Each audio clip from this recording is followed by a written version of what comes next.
देखते हैं कि हाशिम मास्टर युवा से बात करने की कोशिश करता है, लेकिन मास्टर युवा भी उससे कोई बात नहीं करते, बल्कि वो उल्टा हाशिम को डांटकर वहाँ से चले जाते हैं। जिसके बाद हम देखते हैं कि हाशिम वहाँ पर काफी ज्यादा उदास होकर नीचे बैठ गया था।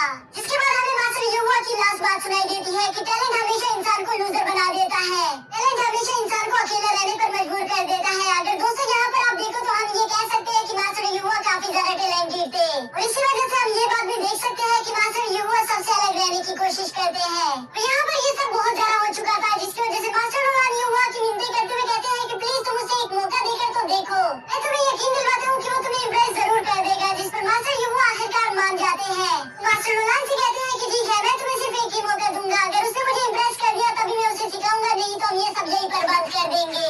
तो सुनकर मास्टर रोलान काफी ज्यादा खुश हो गए थे, और वो भागते हुए हाशिम के पास जाकर उसे एक्साइटमेंट में बताते हैं कि मास्टर युवा तुम्हें एक बार ट्रेनिंग देने के लिए मान गए हैं। अब उम्मीद करता हूँ कि तुम उसे अच्छे से इम्प्रेस करके दिखा सको। जिसके